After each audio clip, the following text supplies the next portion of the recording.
WELSTech is a bi-weekly podcast exploring the intersections of technology and ministry. It is part of the podcast network sponsored by WELS, the Wisconsin Evangelical Lutheran Synod.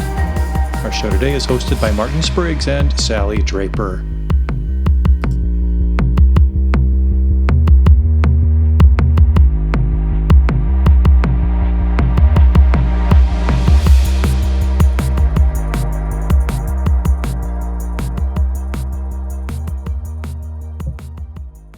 Hello again, everybody. This is WELSTech, episode 680, recorded on May 5th, 2022. My name is Martin Spriggs, and this is a show about technology and ministry. Joining me, as usual, on the other end of the microphone, Sally Draper. Hello, Sally. Hi, Martin Spriggs. How are you today? I'm doing well. We finally got a day without rain, and looking at the forecast, looks like there's some 70s coming our way next week. So just in time for summer. You know, I try not to talk about the weather because that's just kind of a given topic. But I have to say, spring has definitely arrived finally in May in Minnesota, because yesterday I went out my front door and realized there's a bird's nest in the wreath on my front door, and it has 5 eggs in it. And I about squealed with joy because I'm so ready for warmer temperatures for sure. We had a nest starting in our wreath too, and we knocked it out. Yeah, I didn't see it in time. Now we got babies brewing. So yeah, that's kind of fun though. You put a webcam up there and watch the whole thing. That would be really neat. I love it when their little mouths are wide open. Exactly. Fun stuff. Exactly. But yeah, there's just something about a little warmer weather that I think lifts everybody's spirits around here. So I think that's why we talk about it so much. I agree. We're ready for it, and lots of exciting things ahead, Martin. I have to give congratulations to your lovely wife, Debbie. She has a new call that she's going to be looking forward to. She does. That comes with a whole bunch of stuff like selling a house, buying a house, renovating. Easy things in this market, right? Yes, I feel like I've got 12 jobs right now. Oh, but God bless that's you. okay. Doesn't change my life significantly, at least my work life. Things kind of just roll along, but her life is going from teaching 5th through 8th graders, really, to 1st and 2nd graders. Wow. So wow. Interesting. Yeah, well, they will love Mrs. Spriggs. I'm very happy for her as well. So, yep, absolutely. And there's a lot of life-changing events happening this spring. So we have all these, not only commencement concerts, but commencement ceremonies, but also call days. Assignment into the public ministry. Very exciting time. Yeah. Hundreds of people at Martin Luther College, I believe, will be assigned on May 14th. And then on May 26th will be the call service for our upcoming pastor class. And so we'll have special interest in there. Right? Yeah, a whole new crop of pastors, including one with the last name of Draper. So my oldest son is graduating from SIM along with 30-ish of his classmates, and super excited to rejoice and celebrate with that group of young men. Yep. Speaking of those young men, that's kind of the topic for the show today, isn't it? It is kind of the crowning achievement of your studies for pastoral ministries is a culminating thesis project. And so actually they started way back in the fall deciding on what their thesis topic is. Each of them is assigned a advisor specific to their thesis topic. And each of the young men that are seniors at seminary do a paper. It's like a 70-page paper, Martin. It's pretty impressive, the depth of research that they do. And I think the topics are very broad across all types of pastoral ministry and angles and things related to that. And we always have the thrill each year of finding thesis topics that relate to technology and ministry and featuring those on WELSTech. And that's what our show is about today. There are 2 seminary seniors who will be joining us in our interview segment to talk about their thesis topics specifically. So probably without further ado, let's play that interview. It was, we always do those a little bit ahead of time, so we kind of know how it turns out, but really enjoyed this one, talking to to Eric Zabel and David Tix. And why don't we take a listen? We'll introduce what their papers are during that interview, and then we'll circle back and talk a little bit more about it. Joining us on WELSTech today are Eric Zabel and David Tix. Both are seniors at Wisconsin Lutheran Seminary. Exciting time of year for WLS seniors as you look forward to assignment day and graduation. Congratulations on the countdown, the official countdown. We're in May. Welcome, guys. Thanks for having us. Thank you. Yeah, just a few weeks away. Not that anybody's counting or anything. I have to tell you right off the top, I have a son that's a classmate to both of you, Stanley, and it's been kind of a running joke in our family for maybe the last 8 years or so that his senior thesis needed to fit into a WELSTech interview, but Stanley didn't make the cut. We went with the real stars here, Eric and David, because we want to talk about technology and ministry, and that wasn't the subject of Stanley's thesis. So we are excited to explore your thesis topics with you. But before we do that, maybe give us a little bit of a brief intro so our viewers and listeners can get to know you. Eric, how about you go first? Okay.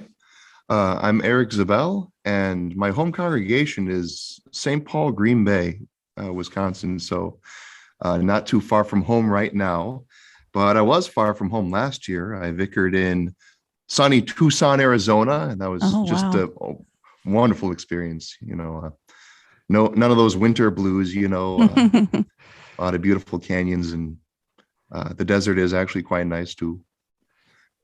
My dad is a pastor. My mom is a teacher. So I'm really, rubbing against the grain there. And I also have two younger brothers who are prepping for ministry too, specifically as pastors. One of them is here as a first year, and the other is going to be here next year after I'm gone. Yeah. And then a little sister too. And I don't think she's going to become a pastor, but she's thinking about ministry too. She's at MLC. Excellent. That's awesome. Mm-hmm. All right. How about you, David? Give us a bio. Yeah, so I was born and raised in Kimberly, Wisconsin. Home congregation there was St. Peter's in Freedom, Wisconsin. Went to public school for high school, then decided to become a pastor, MLC route, and got to the seminary.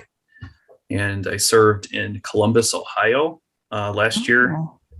St. Paul's was a church, and it was a wonderful time. Even with the pandemic going on, it was one of the best years of my life. That makes looking forward to assignment day all the better. For ministry. Yeah, absolutely. So, well, we've got two exciting papers to talk about, and I'm sure you guys have a lot that you could say, but we're going to kind of compress that down into bite-sized chunks for our listening audience. Eric, we'll start with you. Your paper was entitled "Breaking the Spell: Investigating Screen-Based Media for Gospel-Driven Outreach." This one was really appealing to me because we've talked about this a lot on the show. We've reviewed books on it. In fact, one of your sources from Shane Hips was a book that we reviewed. At the beginning, you ask the question, can the gospel-driven church use screen-based media for outreach in a digital age without undermining its theology? So we're going to ask you the big question at the beginning and then drill in a little bit later. In short, the answer is what to that question? In short, can the church use screen-based media for outreach? Yes, it can. We can use screens for outreach as long as we understand how to use them in moderation. Mm-hmm. And that's often easier said than done. Mm-hmm. Okay. And what are some of those areas where it hasn't been in moderation that you uncovered? Well, truthfully, it wasn't so much a study concerning examples of when screens are used improperly versus properly. Rather, it's the idea that screens themselves lend themselves toward a certain use.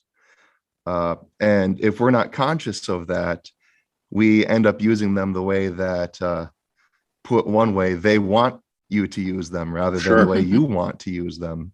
Right. That kind of ties into my follow-up question. You quoted Marshall McLuhan's, the medium is the message. What does that mean? Break that down for us.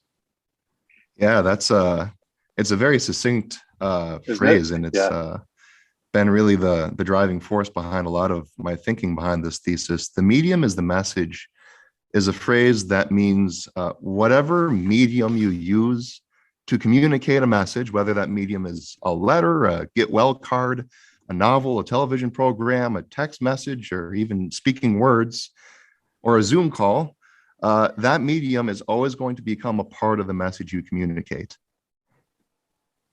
in addition to the content that you intend to communicate.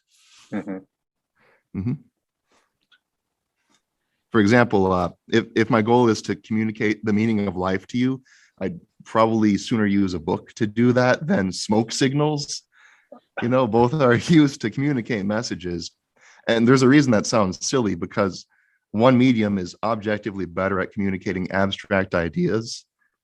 And so you're going to use that one to talk about the meaning of life. And in the same way, screens have their own message that they inherently communicate. And that's not always a message that's conducive for sharing the gospel. So there are lots of choices for the medium, right? So that some would say, well, it's all really all about the message, but ultimately the medium does have an impact on, or can have an impact on the message, of course. So that makes it all the more important to choose wisely, correct? Yeah. What you use matters, even more than how you use it. If you understand what you use, then how you use it, you're going to have more control over how you use something when you understand what you're using, if that makes sense. Yeah. If you don't understand fully, if you don't understand the tool, then it's going to end up telling its own message against your own will. One of the things that I really enjoyed the paper, by the way, I should have started with that. Excellently done, a nice read.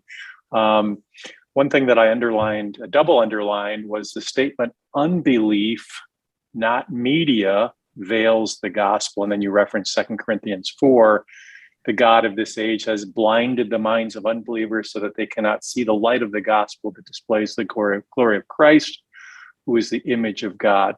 Talk a little bit about that concept. Unbelief, not media, veils the gospel.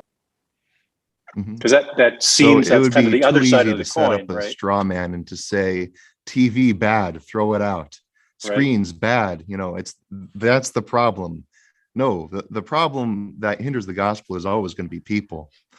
And the screens are just means that we use to communicate. And one reason why screens are so appealing in sort of a sinful way is that they were not really invented for sharing the gospel so much as turning people into consumers by entertaining people, by appealing to sort of selfish things, really. That's why on a screen, every message that you communicate, every piece of content that you broadcast will automatically become a commercial of some kind. The point of communicating via a screen is not to provide accurate content. It's to give you something that's going to grab your attention and keep your attention. They want you to keep coming back for more. And that doesn't nourish a spirit of moderation. So if you want to be in control, if you want to pave the way for the gospel, you need to become the moderator and to use screens appropriately while not making them the whole point.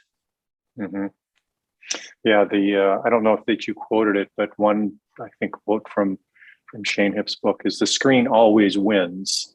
And that kind of highlights the importance of, if you're going to use a screen, use it purposefully, because when it's not, then it dominates and will cloud out or contort or create some tension around the message that you really don't want, obviously, certainly when sharing the law and the gospel.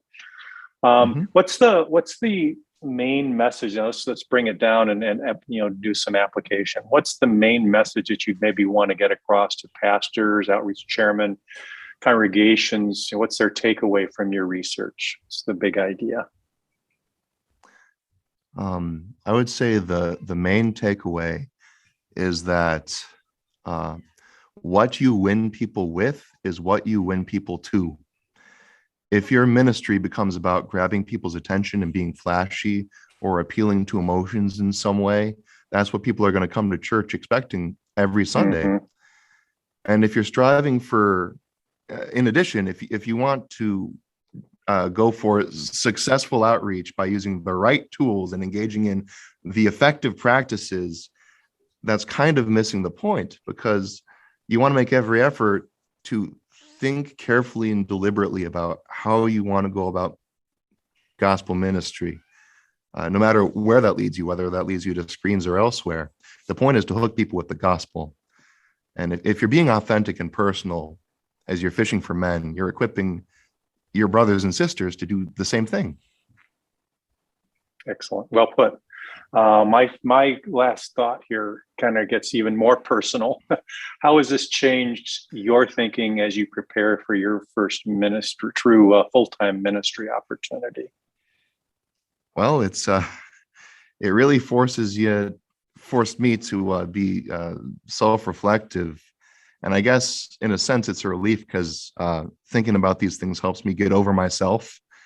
Okay. And how, like if I just think of just the right way to do my ministry, and maybe if I made like a really cool movie that is, I mean, not that I'm thinking of making movies as a pastor, but like say that is my way to reach people, maybe it is, and then great if it works. But if that doesn't work, then what's next? Ultimately, keeping in mind that gospel foundation of how important it is to drive that home is something I need a daily reminder of. And since I don't even have any effort, I don't have to try for screens to be a part of my life. Intentionally incorporating the gospel into my life with personal devotions, I think is going to really help make or break my future ministry. Excellent. Very good.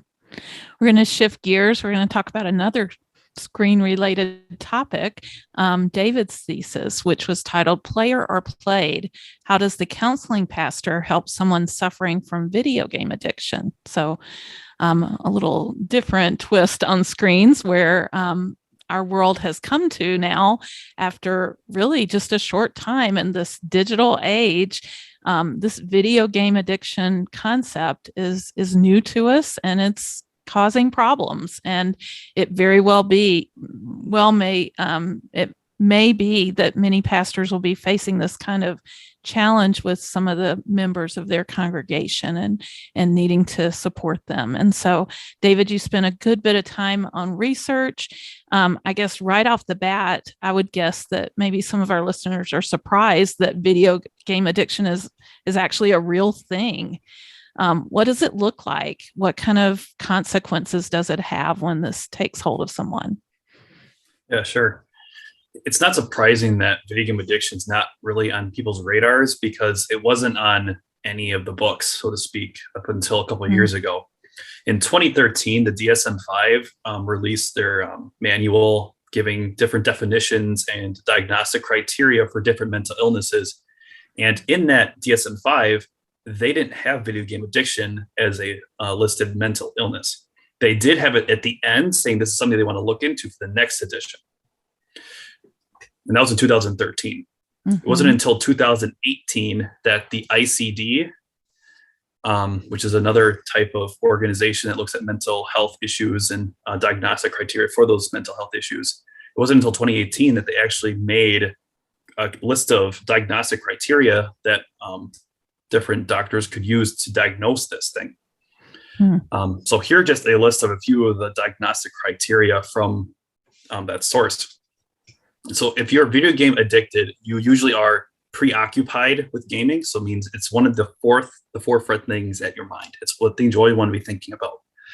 And when people take that away from you, you get really agitated, you get upset, you get sad, irritable. You really want to keep playing video games.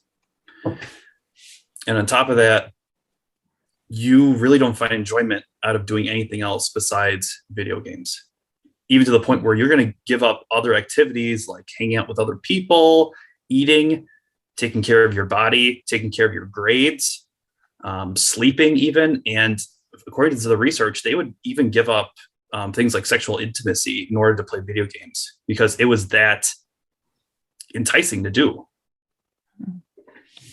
Wow. And so as of now, are these diagnostic people tracking this? Do they have any concept of how big it is and what kind of demographic is maybe most affected by this kind of thing? Yeah. So if you look at other places in the world, like Asia, specifically like China, and then also Europe, they have a lot more research and a lot more institutions that are looking into this more closely than the United States is currently. The US is catching up, but China, for instance, has a really good grasp on how dangerous this is. And they've had a lot of like laws put into place. Most notably last year, they restricted the amount of hours that minors could play online video games to a few hours a week, just to be able to kind of curb their access to this thing. Because they saw it on a tweet. I saw a tweet before it was deleted by the CCP or by China's government that it was a spiritual opium. It was something that was so addicting to their children that they needed to curb it and put restrict it so kids wouldn't be growing up with this crutch. So they have a lot of research and a lot of like facilities that are meant to take care of dealing with this type of thing. And other countries as well have put laws into place to curb manipulative video game practices and to try to warn people of the dangers of these types of hobbies. Yeah. And then to the other point of your question about the demographics, from all available research up to the point I wrote my paper, it was mostly affecting young males. Ages 8 to 18 is the range they classified it as. And in Asia, it's about 10 to 15% of all children in that age range have the symptoms for video game addiction. Wow. That's just in Asia. And if you go to the United States, it's a little bit more of a skewed number because they have 1 to 10%, which is not really that helpful because it's like, well, it's a big range. It's either 1% or 10% of the kids have this. And the reason for that is because up until 2018, there wasn't a proper way to diagnose this. Still millions of people, I'm assuming, right? Yeah, absolutely. And the thing is, that's the future generation. That's possibly 10%, 1 out of every 10 kids of the next generation that have this mental health issue. Yeah. So if we shift gears then and think of it in terms of the church, it's 1 out of 10 potentially of your adult males who are supposed to be the leaders in your congregation. Yeah, absolutely. Kind of thing. So what do you see as the spiritual effects that this kind of addiction can have on a person and then obviously into their church life as well? Like, as you mentioned already, is that these men, potentially, it could be girls too, but predominantly men, instead of being the leaders, spiritual leaders in the congregation and willing to serve in their congregation, they rather play video games. So what that means for the church is that instead of being a father, instead of being a husband, instead of being a brother, instead of being a strong worker or serving the congregation or God's church through the skills, the talents, the time that they have, they'd rather play video games. And that could have major impacts on the church, especially with regards to like families. Families are being affected by this. I have secondhand information from like one of the Christian counselors I've talked to is that like one of their marriages is disrupted because the father doesn't want to stop playing video games. So instead of taking care of his wife and his family, he'd rather spend hours on end playing video games, which is really sad. Yeah, definitely. So as pastors face this issue together with members of their congregation and supporting them. I think your paper did a really good job of pointing to the fact that Christian counselors are a big piece of the puzzle to address the issue. So maybe tell us about what kind of counseling is recommended and what's out there in that regard. Mm-hmm. So maybe someone's first inclination would be say, okay, pastor knows about some issues that fix people's lives. We should talk to him first. That's part of it, but that's not where it's going to end, because people like me and Eric, we're not qualified to counsel people unless we have a specific degree. That's where an outside Christian counselor comes in to supplement what we can't do. What we can do is provide the spiritual support, but finding someone who deals with behavioral addictions like video game addiction is going to be critical. And on top of that, usually video game addiction is coupled with other types of mental illnesses like depression, anxiety, social phobias, ADHD, stuff like that. So identifying that video game addiction often comes with different mental illnesses is going to be something to keep in consideration when you're recommending, well, little Timmy has video game addiction. He also might have anxiety disorder or some sort of depression. We may have to give him a counselor to deal with both of these. So that's something that pastors and parents need to consider. Sure. And then if we shift gears, I think a large portion of your paper was rightly devoted to that pastoral spiritual care that pastors are able to give and support, and in addition to the counseling that's out there. So maybe just give us a good summary of what a pastor can do in support of someone who has video game addiction. Absolutely. When people have a mental health issue, or specifically with addiction, it's really easy for them to turn inward on themselves and think about, this addiction is my identity. This is who I am. I am the addict who's alone by himself, spending 4 hours after school and then more at night up until the wee hours of the morning playing video games, because that's how I feel like I'm alive. That's how I feel like I'm being accomplished. And it's really easy for them to think that's who I am. For the main thing that pastors want to do is to point them away from themselves and that addiction, something that's caused by sin, ultimately, is to point them to their Savior, point them to Christ. Because their identity is not in their sin.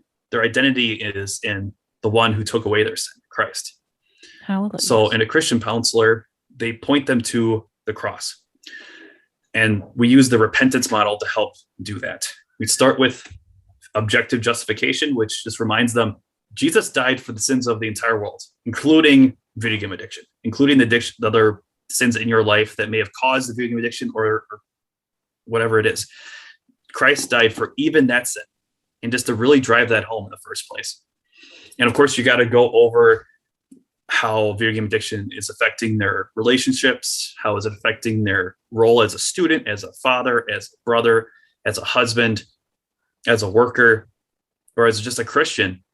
You address those specifically, the specific law. And then, of course, you don't just leave it there and say, you did this terrible bad thing, you need to fix it. You remind them again that Christ has taken care of even those specific sins that you dealt with. And just leave them with that. And we know that Christians don't want to sin anymore. So then we help guide them to, how can we change? Because I'm a redeemed child of God, that's my identity. What does that look like for me now? That may involve going to counseling. That may involve removing or cutting back on video games so that I can better fulfill the roles and responsibilities that God has given me.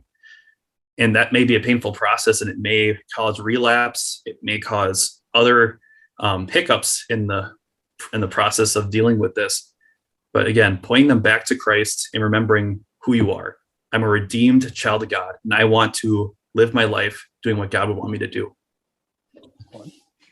Maybe one wrap-up question for maybe both of you.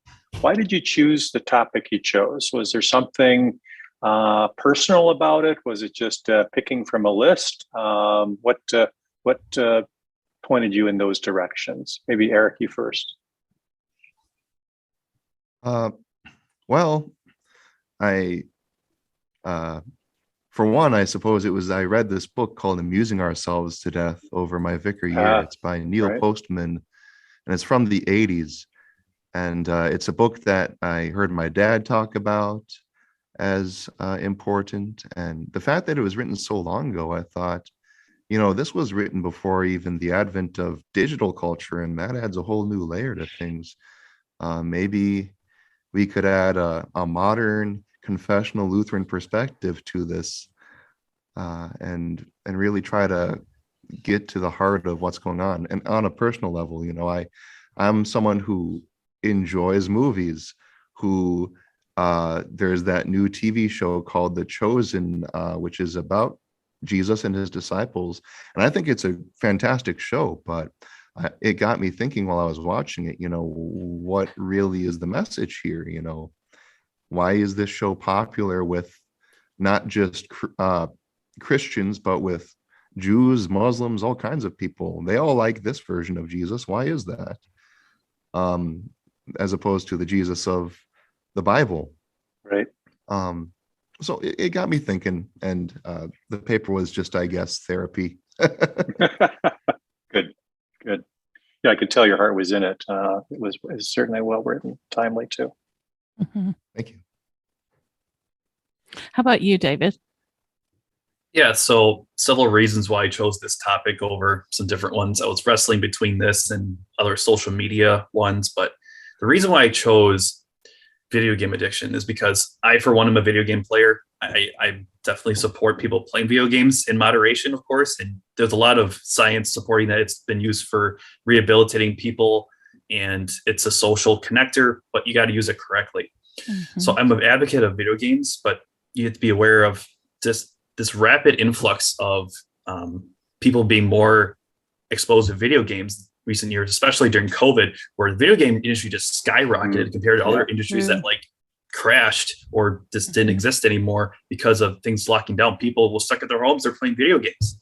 And if they don't know how to use them correctly or be aware of the dangers of overusing them, especially if you have other mental health issues, especially when you're like, you lose your job, and like, especially during COVID, being locked away from people, it's really difficult to be able to be aware of that if you're not, you're not aware that that's a thing that you have to deal with.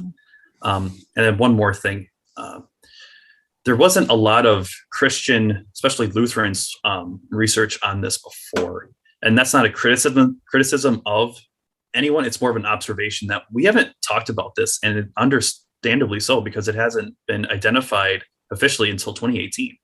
And it really hasn't peaked or hasn't really reached more notice until the recent years. So I'd like to just start the conversation so then we can be aware of this, especially considering it's affecting the future generation potentially.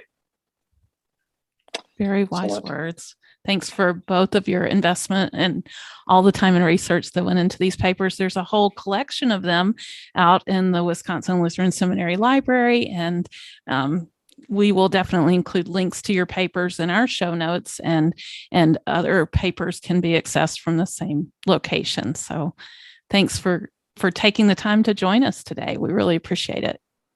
It was a pleasure. Thanks.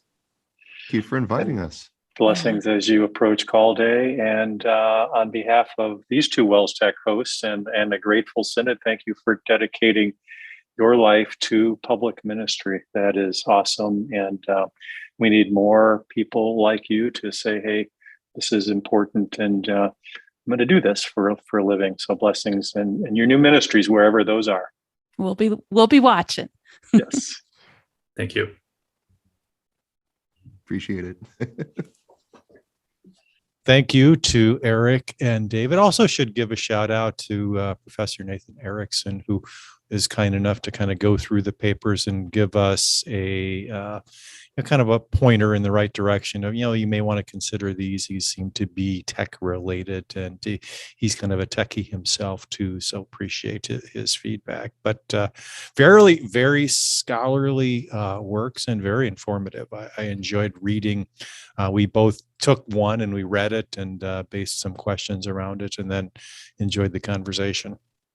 Right. I like digging deep. Mine was the one about video game addiction. And Mhm. I learned a lot. It's such a new area. So I'm really impressed that David had the foresight to pick that area because I'm guessing many will benefit from the fact that he did that research. And obviously, the same is true with Eric's topic. Plenty for those who read the papers and listen to our interviews to learn from. Yeah. And what's neat is that they're not just pure academic exercises. These have application in ministry. And I think Mhm. that's the whole point. It's not just for academia's sake, but something that you can pull out and draw from, in your ministry, both extremely timely. So you're not dealing with something that has no relevance today. That's a neat part. And I think that kind of motivates them to do the research and put it together the way they did. Yep. I made a mention of this when we were talking with them that their essays are part of the Wisconsin Lutheran Seminary digital library. So these live on for posterity for anyone to come back and read at any time.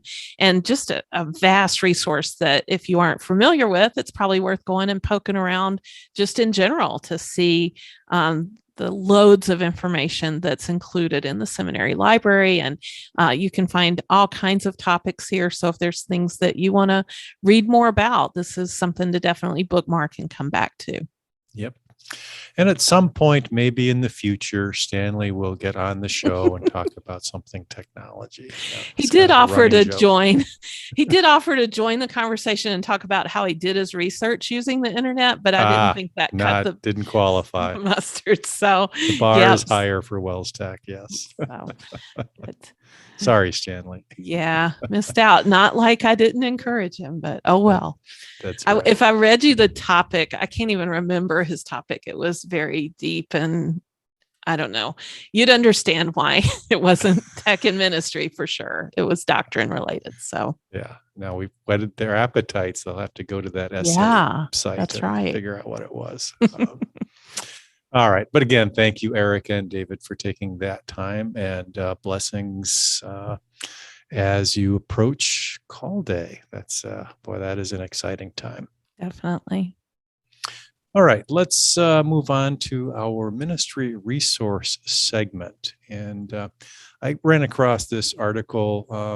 I frequent the website outreach.com, and occasionally there's some, I shouldn't say occasionally, there's usually some pretty good stuff there.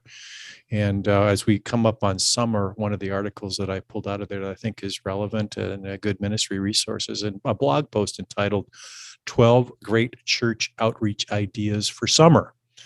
So now is the time to be thinking, what can we do in this area of this very important area of outreach over the summer months that make it a little bit different. We were talking about weather at the top of the show.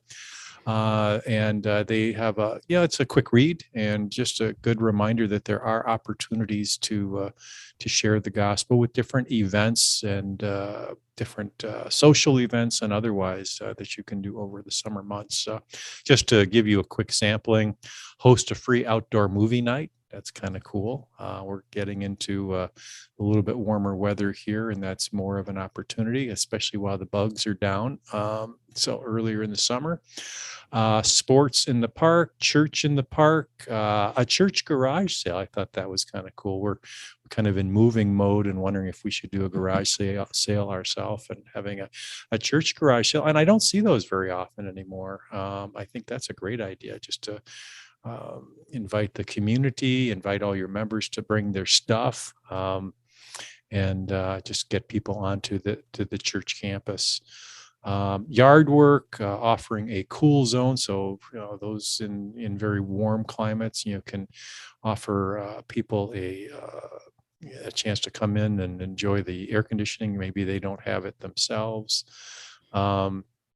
Service days, VBS, of course. Parents morning out, youth group excursions, some of the traditional stuff is on here, but quick read and some great ideas, and maybe just something that you could adopt and implement in your outreach plans for this summer. So that's our ministry resource, Sally. Yeah, just kind of piggybacking on that, our church, which we were new to last summer, has church outside every single weekend that the weather permits. And that's a Really? big undertaking. They move chairs and they Yeah. have a sound system and a portable keyboard and everything. So normal services on Saturday night and early service on Sunday are inside and traditional, Mhm. but their 10:30 service at St. Paul's North Mankato, we're actually on a corner in a neighborhood, not just totally surrounded by houses, just a church right plopped in the middle of a neighborhood. So they set up the chairs kind of in an L shape on the corner, and the pastor is right there in the middle, right on the corner, and it's a really fun vibe. I think it's really inviting to the neighborhood, and they have huge turnout for it. So it's a neat thing. It takes a lot of work and very committed support staff to make that happen, but they do it every week. You've got to get good audio and all those things too. Yeah. Sure. We have some experts in the congregation in those areas, so that helps. That's neat. Mm-hmm. That is very cool. Yeah. And there's kind of a team effort too. You've got to get all the chairs set up and taken down. gives you that.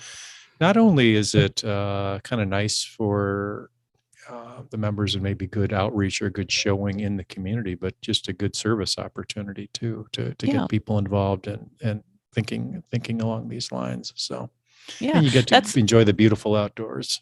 Yeah, for sure. That's a neat take on it, Martin, the service opportunity. We don't think of service as a negative, but as a positive. Getting people engaged in the congregation is a good thing. So Yep. Okay, very good. Awesome. Let's move on to our picks of the week. Yeah, and my pick of the week, I'm just taking advantage of Facebook, and that is that someone shared in the Facebook group called WELS Educators During COVID-19 and Beyond. It was Brittany Steinfeld who shared a technology curriculum, basically. She created an AB curriculum plan for grades K through 8 with linked resources, objectives, assessments, and more.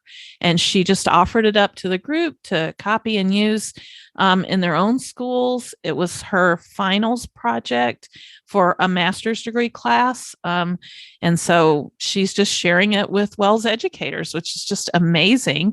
It's done in a Google Sheet. And there are tabs along the bottom for the different grade levels that are represented. And then just a whole year's worth of curriculum with different resources at different grade levels. And like she said, a year A and a year B. So you can have 2 years worth of curriculum, basically, for each of the grade levels. So quite an impressive piece of work, Brittany, and such a blessing that you shared it in that way. We heard from Michael Vlieger, who teaches at Risen Savior in Mankato, Minnesota, and he wanted to make sure we didn't miss out on this. And I'll just say, if you aren't following the Facebook group WELS Educators During COVID-19 and Beyond, I think that was a good thing that came out of COVID, was that particular group and other offshoot groups where educators just became a lot more networked, making use of private Facebook groups and sharing tons of great resources. Over the years, I've just seen so many good things that have come out of that. And this is definitely one of them. Quite impressive work. So happy to share it on WELSTech.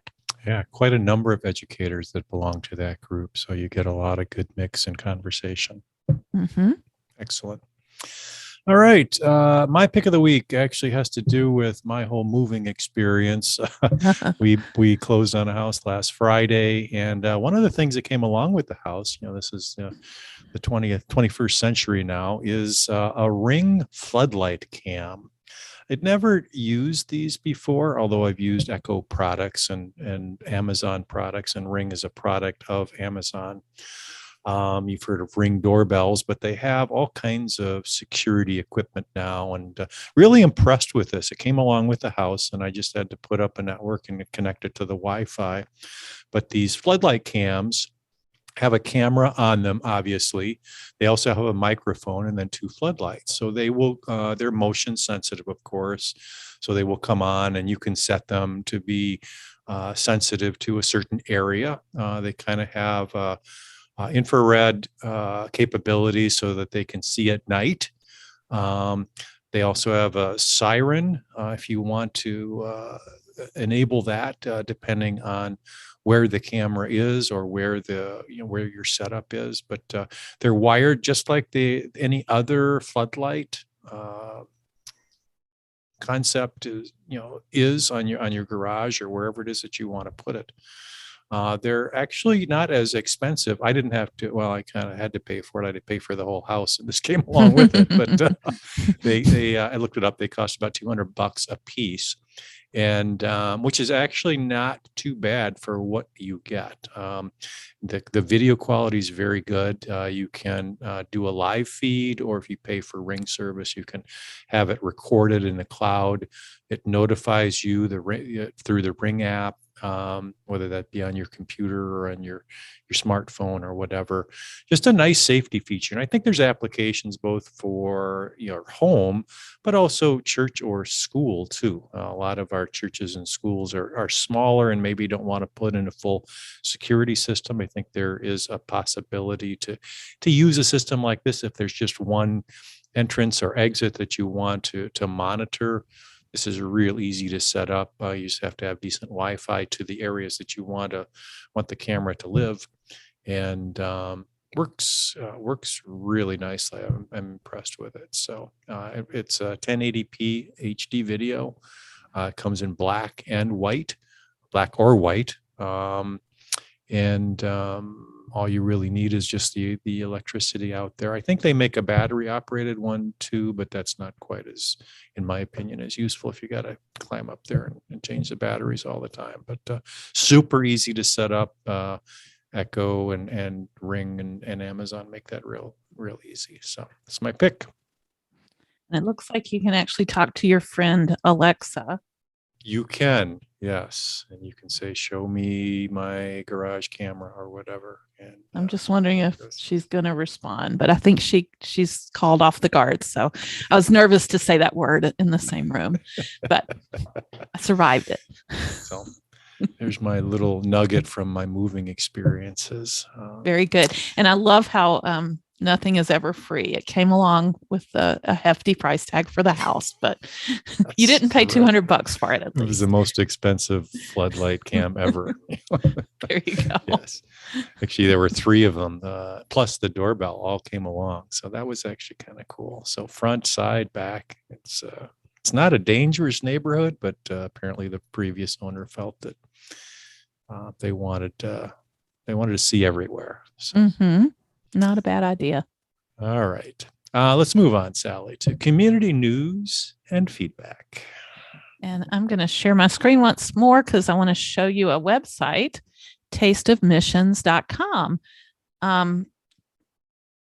And I'm just making sure with my notes that I'm in the right place. So Taste of Missions is coming up on June 11th, 2022.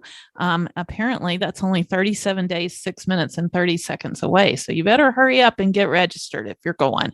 It will be a in-person event this year. Yay. And it's happening at Wisconsin Lutheran Seminary. And in addition, yes, right. They are going to offer a virtual option as well. So if you're attending in person, there's a small fee for being there in person, but then you can also watch via live stream for free from the comfort of your own home. Many of the things that are happening throughout the day will be live streamed, and lots of exciting things. There's good food to be tasted, and food trucks on hand to buy more, and then lots of mission focused events with headline news from world and home missions, speakers in the mission area, moments with missionaries, Q&A panel, and then some closing events as well. So I attended the first of these events. It must have been in 2019 before COVID. And here we are already in 2022, and they're having in-person event again. So just a joy to be able to gather together around missions activities. Lots of fun things. I think I was at that one too. That was neat. And especially because we're having a kind of the kickoff of a brand new promotional initiative that was a resolution at last summer's Synod Convention that we want to open up 100 missions 100 home missions in 10 years. So this will be world and home missions, but the excitement is probably even a whole new level, because that's an exciting thing, is to be able to open up that many missions right in our own backyard. Yes, very, very exciting. You mentioned earlier, we talked about earlier, graduation season is upon us. So there will be events at Martin Luther College around their graduation ceremony on May 14th. I think there's a Friday night concert on the 13th, a graduation concert, and then graduation ceremony in the morning, and then later in the afternoon, the assignment ceremony. So all those things will be live streamed from the MLC live stream account. And then a couple of weeks later, normally it's the week right after, but there's a couple of weeks gap. Wisconsin Lutheran Seminary events will be May 25th through 27th. So they are going back to having the vicar assignment service on Wednesday night, May 25th. Graduate assignment service will be Thursday morning, May 26th. I think at 10 a.m. And then there's an evening commencement concert at the SEM as well on the 26th. And then the actual seminary graduation event is Friday, May 27th. Again at 10 a.m. So all of those events will be live streamed. You can catch that at the wisluthseminary.com, I think is their website. So definitely tune in or be there in person and say hello to me if you're there, because I'll be there in support of my son who's graduating. Looking forward to it. Neat. Yeah, very nice. And then one more chunk of information, and this again comes from that awesome Facebook group, WELS Educators During COVID-19 and Beyond. I just picked up on a conversation around library software. So managing checking out of books and returning of books, that kind of concept. And there were no shortage of recommendations. There were plenty of people that had different software that they used. So we just wanted to make mention of the different software that people recommended. A lot of people spoke highly about their choices. So one was called LibrarySoft, and another is something called Book Buddy. Looks like it's managed through mobile app. I think many of these now have mobile app capabilities. Libib. Libib. There you go. That's I don't know. I'd say it at least.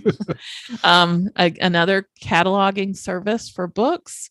There's one from classroom.booksource.com. So I guess the main name of the product is BookSource, a free classroom library tool.